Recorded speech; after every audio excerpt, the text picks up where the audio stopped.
کہ 11ویں جو ہے یا 11ویں شریف کا کھانا جو کھلایا جاتا ہے یہ ایصال ثواب کی ایک صورت ہے۔ ایصال ثواب کے قصد و ارادے سے اس کا انعقاد کیا جاتا ہے۔ اب سوال یہ ہے کہ بھائی فلاں چیز آپ جو بول رہے ہیں کہ 11ویں میں لوگ منا رہے ہیں، نبی اکرم صلی اللہ علیہ وسلم کے علاوہ جو جلوس وغیرہ نکلتا ہے یہ ایک شخصیت کا ہی نکال رہے ہیں لوگ، تو اس شخصیت کے تعلق سے کیا دلائل ہیں؟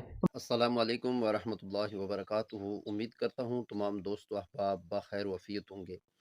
آج کی ویڈیو کا موضوع ہے 11ویں شریف۔ ناظرین، 11ویں شریف کا معاملہ علماء کے درمیان مختلف ہی ہے۔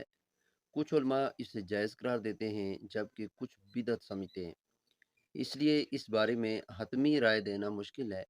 11ویں شریف دراصل حضرت شیخ عبد القادر جیلانی مبعوث سبحانی رحمۃ اللہ علیہ کے ایصال ثواب کے لیے منائی جاتی ہے۔ اس میں محافل منعقد کی جاتی ہیں، کھانا تقسیم کیا جاتا ہے اور ذکر و اذکار کیا جاتا ہے، جبکہ کچھ علماء کے نزدیک یہ ایک نیک عمل ہے اور اس کا ثواب شیخ عبد القادر جیلانی رحمۃ اللہ علیہ کو پہنچتا ہے۔ دوسری طرف کچھ علماء اسے بدعت قرار دیتے ہیں کیونکہ اس طرح کا کوئی عمل نبی کریم علیہ الصلاۃ والسلام اور صحابہ کرام علیہم الرضوان کے زمانے میں نہیں تھا۔ ان کے مطابق ایصال ثواب کے لیے کوئی خاص دن یا طریقہ مقرر کرنا درست نہیں ہے۔ تو آئیے علماء کرام سے رہنمائی لیتے ہیں کہ وہ اس کے بارے میں کیا فرماتے ہیں۔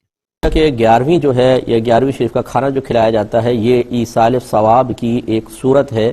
ایصال ثواب کے قصد و ارادے سے اس کا انعقاد کیا جاتا ہے، چونکہ اس کھانا کھلانے سے مقصود ان بزرگ کو ثواب پہنچانا ہوتا ہے، گویا کہ ثواب ان کی خدمت میں پیش کرنا ہوتا ہے، اس لیے اسے بھی نظر اور نیاز کا نام دے دیا جاتا ہے۔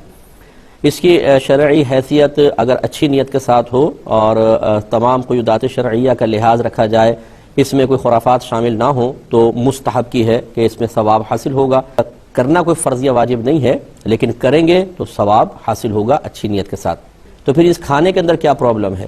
اس کھانے میں جو نیاز کھلائی جاتی ہے، اس میں یاد رکھیں مسلمانوں کا بنیادی نظریہ اور عقیدہ یہی ہوتا ہے، ان کی سوچ اور فکر یہ ہوتی ہے کہ کھانا صرف اللہ کے لیے ہوگا، اللہ تعالیٰ کی بارگاہ سے ہی ثواب ملے گا، اللہ تعالیٰ کا ہی قرب حاصل کرنا مقصود ہے، صرف ثواب فلاں بزرگ کو پہنچائیں گے، یہ ارادہ ہوتا ہے کہ اس کا ثواب فلاں بزرگ، ورنہ کھانا اللہ کے لیے ہوتا ہے، اس پہ ثواب کا ترتب بھی اللہ کی طرف سے ہوگا، اللہ تعالیٰ کا ہی قرب حاصل کرنا مقصود ہو اور پھر اس کا ثواب فقط بزرگان دین کو پہنچا دیا جائے تو اس میں کیا حرج ہے؟ اور شناخت کے لیے بس یہ کہہ دیتے ہیں یہ نیاز کس کی ہے؟ غوث پاک کی نیاز ہے، امام جعفر صادق کی نیاز ہے، یہ خواجہ صاحب کی نیاز ہے، تو یہ صرف شناخت کے لیے ہے، یہ نہیں ہے کہ اس نیاز کو ان بزرگوں کی بارگاہ میں پیش کر کے ان کی توجہ اور ان کا قرب حاصل کرنا مقصود ہو، ان کی رضا کے لیے کھانا کھلایا جا رہا ہو، ایسا نہیں ہوتا۔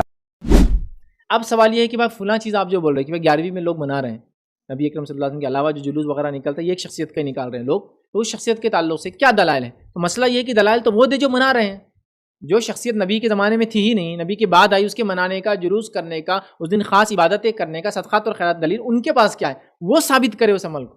تو ہمارا ضرور الٹا رہتا، میں کچھ بھی کروں گا تم ثابت کرو میں غلط ہوں، میں کیسے ثابت کروں گا تم غلط ہے؟ تم کو ثابت کرنا ہے کہ تم صحیح ہے کیا اس معاملے میں، ٹھیک؟ عبادت کے معاملے میں کیا حلال ہے وہ بتا دیا گیا، باقی سب حرام ہے، مطلب عبادت میں ویسے ہی کرنا جیسا بتایا گیا، اس کے علاوہ کچھ بھی نہیں۔ اب ہم کیا کر رہے ہیں؟ 11ویں کو ایک چیز منا رہے ہیں اور پھر بول رہے غلط ہے تم ثابت کرو۔ سوال یہ کہ صحیح عبادت ہے تو تم نے کہاں سے ثابت کیا؟ نہیں، عبادت تو نہیں ہے لیکن بڑی شخصیات ہے تو ان کی تعظیم میں، تاکہ ہم ان جیسے بنے کر رہے ہیں، تو سوال یہ بڑی شخصیات میں پھر شروعات تو ابوبکر صدیق سے شروع ہوں گی نا، پھر وہاں کرو، عمر ابن خطاب کا مناؤ، اس کے بعد عثمان ابن عفان رضی اللہ عنہ کا مناؤ، علی بن ابی طالب کا مناؤ، اس کے بعد عشرہ مبشرہ کا مناؤ، ہے نا، عشرہ مبشرہ کے بعد جو ہونے کے بعد پھر صحابہ کا مناؤ، دیگر جو صحابہ تھے جیسا کہ جو ہے عبداللہ بن عباس، عبداللہ بن عمر، عبداللہ بن جو ہے زبیر رضی اللہ عنہ، ٹھیک ہے، تو یہ بہرحال بڑی شخصیت ہیں، ان کا مناؤ، پتہ نہیں کتنے منانا پڑیں گے پھر آپ، ٹھیک، وہ سب چھوڑ کے تو بہرحال دلیل تو وہ دیں۔ ہم یہ کہہ سکتے ہیں چونکہ نبی اکرم صلی اللہ علیہ وسلم وہ شخصیت ہی نہیں تھی، نہ کسی نے اس کو منایا، لہٰذا دین کے اندر یہ دین کا حصہ کبھی بھی نہیں بن سکتا۔ جتنے شد اور من سے جو ہے منایا جا رہا ہے، سوچ وچار کرنے کی، لوگوں کو عقل پکڑنے کی اور دین کو سمجھنے کی بہرحال بہت ضرورت ہے، ورنہ اسی طرح ہم لوگ جو ہے کچھ بھی کر کے اپنے آپ کو گمراہ کرتے، اپنے اعمال کو برباد کرتے، یہ سوچ کے کہ نہیں کیے۔ اور یہی سب سے بڑا خطرناک مسئلہ ہے کہ بدعت کو انسان بدعت کر کے سمجھ کے نہیں کرتا، اور شیطان بدعت کو بڑا پسند کرتا ہے، اس لیے کہ بدعتی بدعت کو نیکی سمجھ کے کرتا ہے۔ نہ منانے کا ثبوت کہاں سے لائیں گے؟ یعنی کسی چیز کا منع نہ ہونا یہ اس کے جائز ہونے کی دلیل ہے۔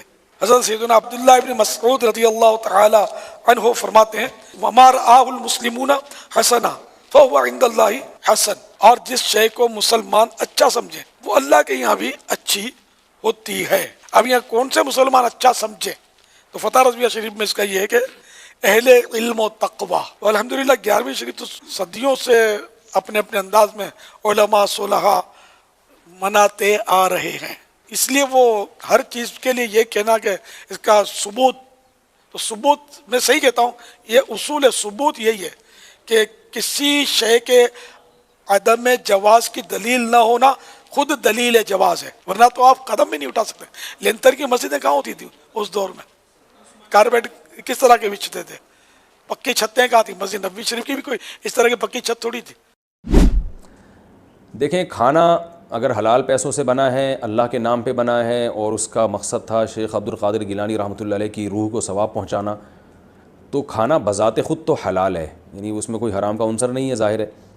لیکن اگر آپ وہ کھانا قبول کریں گے اور گھر بیٹھ کے طبیعت سے اس کھانے کو پھوڑیں گے تو ایک بدعت کی تائید ہوتی ہے، کیونکہ ہماری رائے میں یہ 11ویں شریف اور 12ویں شریف اس طرح کے جتنے متعین دنوں کے کھانے یہ بدعت ہیں. اسلاف میں اس کا کوئی ثبوت نہیں ملتا. کوئی ایک واقعہ بتائیں حضرت ابو بکر رضی اللہ تعالیٰ عنہ کے انتقال پر حضرت عمر نے پوری زندگی میں کبھی ان کے نام پہ 11ویں شریف کی ہو، یا ان کے نام کا کھانا کھلایا ہو، یا حضرت عمر کی شہادت کے بعد یہ کام کیا، یا حضرت علی کے بعد، یا حضرت عثمان کے بعد. کہیں بھی ہمیں کہیں بھی کچھ بھی نہیں ملتا. ائمہ اربعہ سے دکھا دیں، امام ابو حنیفہ کے انتقال پر امام ابو یوسف نے ان کے نام پہ، امام ابو حنیفہ کا مقام تو شیخ عبد القادر گیلانی رحمۃ اللہ علیہ سے کروڑہا گنا بڑا ہے.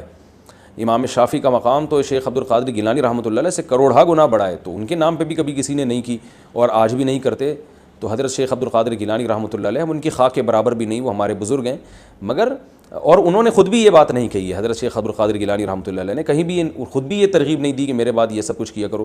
تو یہ بات کے لوگ ہیں جو عقیدت میں غلو کا شکار ہو کر اس طرح کی چیزیں کرتے ہیں.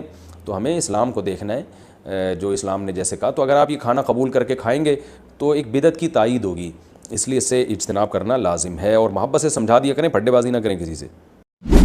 بھئی 11ویں شریف ایصال ثواب ہی کی ایک صورت ہے، اصل ایصال ثواب ہے. اگر ہم غوث پاک سرکار رضی اللہ تعالیٰ کی ایصال ثواب کے لیے محفل سجاتے ہیں ربیع الثانی کی 11ویں تاریخ کو، تو اس تاریخ کی مناسبت سے ایصال ثواب کی اس محفل کو ہم 11ویں کہہ دیتے ہیں. میت کے فوت ہونے پر تیسرے دن جو ایصال ثواب کی محفل ہوتی ہے اس کو تیجا کہہ دیتے ہیں. 7ویں دن جو ہو اس کو ساتہ کہتے ہیں. 10ویں دن ہو اس کو 10واں کہہ لیتے ہیں. اور 40ویں دن ہو اس کو کیا کہتے ہیں؟ 40واں. تو یہ دنوں کے اعتبار سے ایک تعیین عرفی اپنی سہولت کے لیے اور اپنی سہولت کے لیے یہ نام رکھے گئے ہیں. اصل جو ہے وہ ایصال ثواب ہے. 11ویں شریف ہو یا 12ویں شریف ہو یا دیگر ایصال ثواب کی جتنی صورتیں ہوں، اصل ایصال ثواب ہے. 11ویں شریف کا ختم دلوانا چاہیے. خالص بدعت ہے، کھانا بھی حرام ہے، کھلانا بھی حرام ہے. یہ کہاں سے نکالی ہے ہم نے 11ویں شریف؟ قرآن میں ہے، حدیث میں ہے، صحابہ نے ہے. کب پیدا ہوا امام عبد القادر جیلانی؟ تو نئی شریعت بنے گی. یعنی پتہ نہیں کیا لوگوں نے سوچ رکھا ہے. یہ 11ویں شریف ہے، یہ 12ویں شریف میلاد ہو گیا، اور یہ 10 محرم کے دن ہے، سیاہ کپڑے پہننے ہیں، چارپائیاں بھی الٹی لٹکانی ہیں، اور یہ جناب 22 رجب ہے تو کنڈے پکا کے کھلانے ہیں. انا للہ. یہ شب برات ہے تو حلوہ پوری کھلانی ہے. انا للہ و انا الیہ راجعون. یہ تمام بدعات ہیں، ان کا اسلام سے کوئی تعلق نہیں. ایصال ثواب کو 11ویں 12ویں بنا دیتے ہیں. ایصال ثواب پہ ہمیں کوئی اعتراض نہیں ہے. صحیح مسلم میں حدیث ہے کہ مردے کو 3 اعمال کا ثواب پہنچتا ہے: صدقہ جاریہ، علم کی بات، اور نیک اولاد. صدقہ جاریہ تو اس کو پہنچنا چاہیے جس نے کہا، علم کی بات کا بھی پہنچنا چاہیے. امام بخاری نے بخاری لکھی ہے، ان کو ثواب ملنا چاہیے. نیک اولاد جو دعائیں مغفرت کرتی ہے، یا نیک مال جو اولاد کرتی ہے، اولاد ماں باپ کی انویسٹمنٹ ہے، آٹومیٹکلی ثواب پہنچتا ہے. باقی کسی مسلمان کی طرف سے صدقہ خیرات کیا جاتا ہے. صحیح بخاری مسلم میں ثابت ہے، سیدنا سعد ابن عبادہ نے اپنی والدہ کے لیے کنواں کھدوایا تھا. ام سعد کا کنواں مشہور ہو گیا تھا. لیکن ان تمام چیزوں سے شیخ عبد القادر جیلانی کو ایصال ثواب کرنا ثابت نہیں ہوتا. آپ اپنے اپنے بزرگوں کو کریں، جو آپ کے بزرگ ہیں، اپنے باپ دادا پردادا، چوتھے ملے کو ایصال ثواب کر دو. پھر اس کے پیچھے جو بدعقیدگی رکھی ہوئی ہے، وہ کہتے ہیں جی داتا دربار پہ آپ کو پتا ہے 11ویں میں دودھ چڑھتا ہے، علی جبیری صاحب کے دربار پورے لاہور میں، اور وہ کہتے ہیں اس لیے چڑھتا ہے کہ بھینسیں دودھ نہیں دیں گی. انہوں نے کہا کہ گوریاں دی مجھاں تہاڈے تو زیادہ دودھ دینیاں نے. آسٹریلین گائے وہ کہڑے مزار تے جاندے دودھ چڑھاندے نے؟ وہ خدا نہ ہے ان کو نویں بہانے بناؤ. اللہ مطلب سائنس دا دور ہے.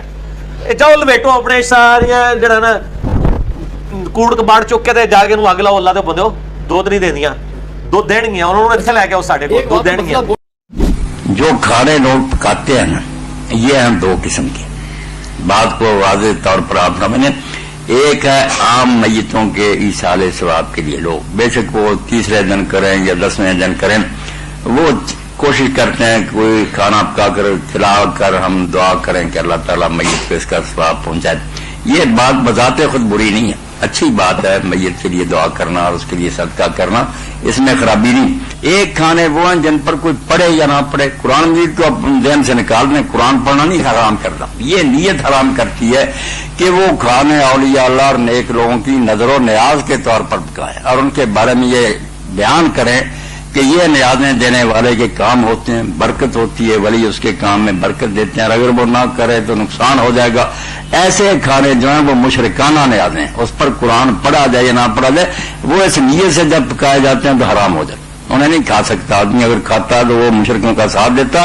تو ان کو الگ کرنا چاہیے کہ عام میتوں کے لیے جو ہم کھانا پکاتے ہیں اس میں مردے کی مدد کرنا چاہتے ہیں، بات دھیان سے سن لیں، خاص طریقہ ٹھیک ہے نہیں، مردے کو بے بس اور بیچارے کو سمجھ کر کے مدد کا محتاج ہے، ہم اس کی بخش کے لیے ترلے کرتے ہیں، ادھر ہم ولیوں سے مدد لینا چاہتے ہیں کہ وہ ہمارے کام میں برکت دیں۔